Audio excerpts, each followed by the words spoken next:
All right, so I thought I'd show you my hotel room. Right here is the bathroom. Let me get a good shot.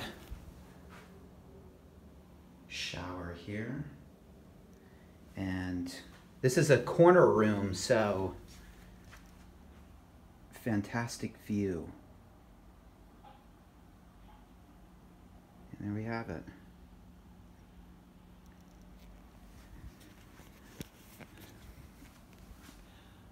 All right, so what are we gonna do today? It's about 9 in the morning here, and there's a supermarket that's nearby. And so yesterday, Guido and I went to a supermarket. All right, so got my trolley basket with wheels on it. There's wheels. Yeah.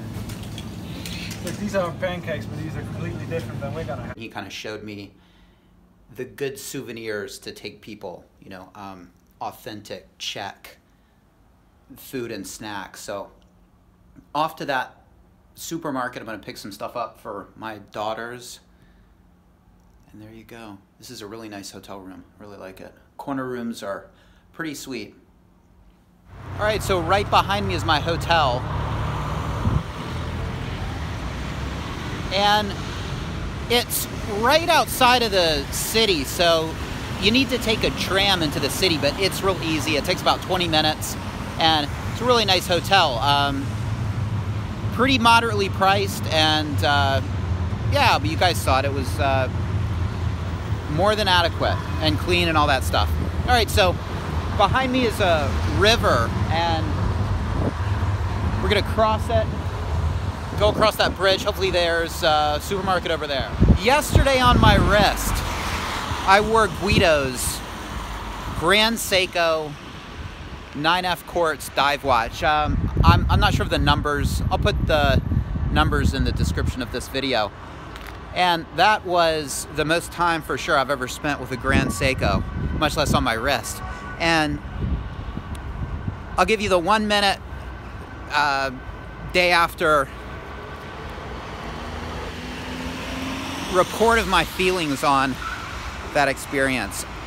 Fantastic watch. I mean, you can't say anything negative about the quality. And, you know, I noticed that it's getting kind of windy here, so I'm sorry if you guys can't hear me, but I was looking at the clasp and different aspects of it, and there were things that reminded me of my Orient. The shape, and you know, Orient is owned by Seiko in some capacity, and while the shapes were very similar, I almost wish I had my Orient so I could compare it. It's like everything was finished better, but there was some shaping that was just really oddly similar, and it was almost like it was pressed on the same machine, but then the Grand Seiko goes off into another room where they make sure the edges are perfect. And the Orient clasp and bracelet gets pressed and then goes off somewhere else, and they don't fool with that. You know, I mean, obviously it's a super accurate watch.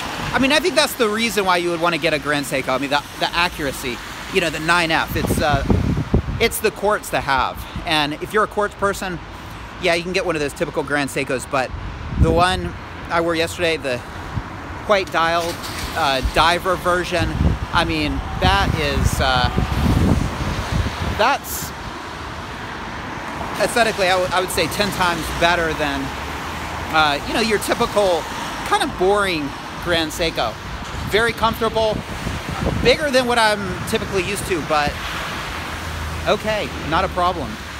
Would I spend good money on it? You know, I'm such a Rolex fan that I would just save and get a Rolex. I mean, when you're talking, you guys know this, when you're talking anywhere above 500 USD, I'm just gonna save my money and get a Rolex. They just turn me on more. Vintage Rolexes, that's where it's at. All right, let's find this grocery store.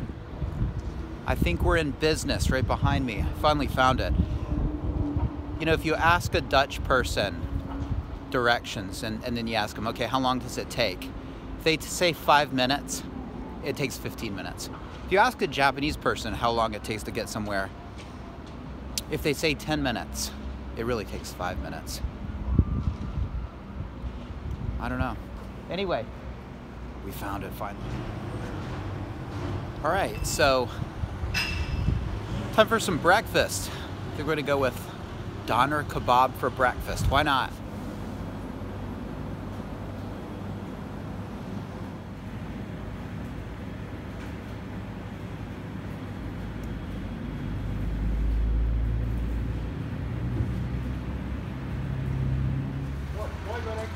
Right. Right. Right. Right. All right, so just went into this supermarket, got some recommendations from Guido. It was raining actually while I was in there, and thankfully it stopped. Weather's, rains a lot, doesn't rain sometimes. It's all mixed up, but it's all right. All right, heading back to the hotel. Pack this stuff a little bit, and then maybe see what's going on in the center of the city.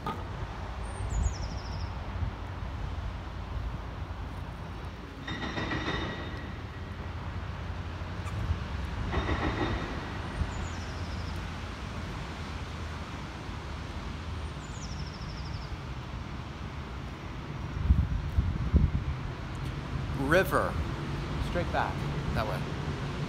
Sun's out. The ground is still wet from that rain about 20 minutes ago.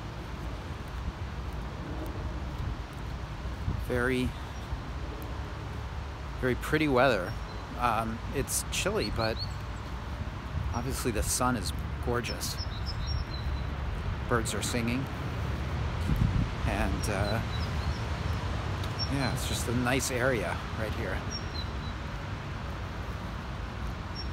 This would be where just a regular person would live here in Amsterdam, right outside, the real inside part of the city. Schools down here. I think this is like a, family area. Playgrounds make me think that a lot of people who live here have kids. The proximity to the schools.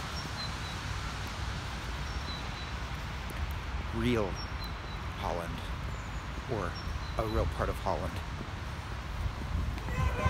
Hey guys, so there was some sort of situation behind me, traffic related. Anyway, right back down there is where my hotel is, and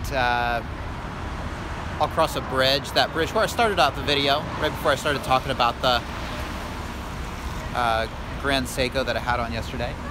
And then right back there, that's where the supermarket was. So let me switch hands here. I've got, all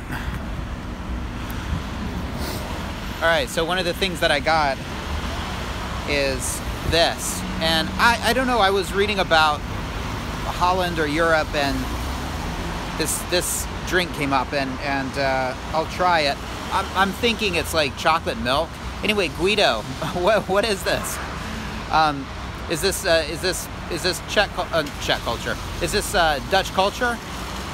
All right, so I gave it a try. It's awesome. It's my guess is it's chocolate milk with the perfect amount of cocoa and the perfect amount of sugar. Cocoa is pretty easy to make, milk, sugar, and just 100% cocoa powder, right? And I guess this would be perfect. When you make it yourself, sometimes you put more cocoa in, more sugar, less sugar, more cocoa. You vary those. This would be standard, 100% standard cocoa. Of course, not hot. It's cold. Anyway, and I don't know how much milk is in here, and if it's they water it down or they don't water it. So delicious drink, but typically I would just make this myself. That way you know what's in it, right? 3 ingredients only. But it's nice to have a little bit of European, the stamp of European chocolate milk. Not just any chocolate milk, European chocolate milk. I've got the proof.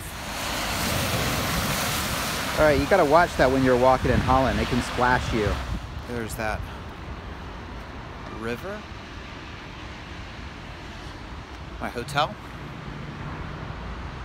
And right in front of the hotel, that's where trams come, and that tram will go under that overpass and straight to the city center. It takes 20 minutes. You go by the Rijksmuseum, and yeah, I'm gonna put some of this stuff in the hotel room and show you what I got, and then head to the center, and that's the way I'll go.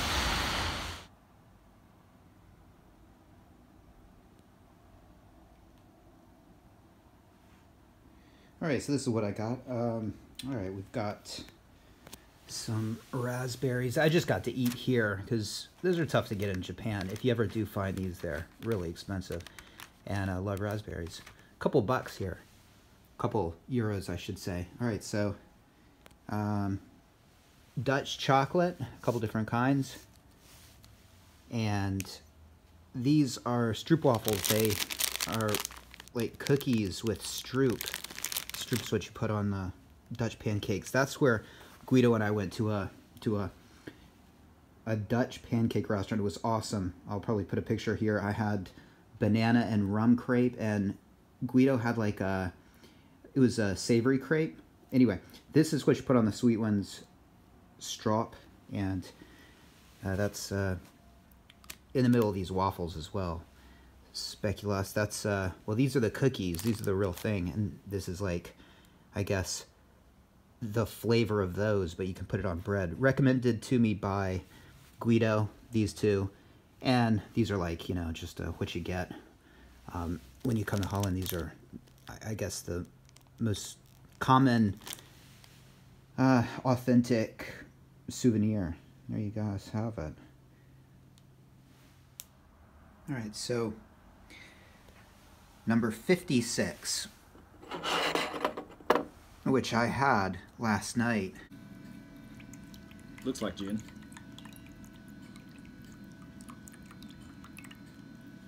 Yours got a different color. Look.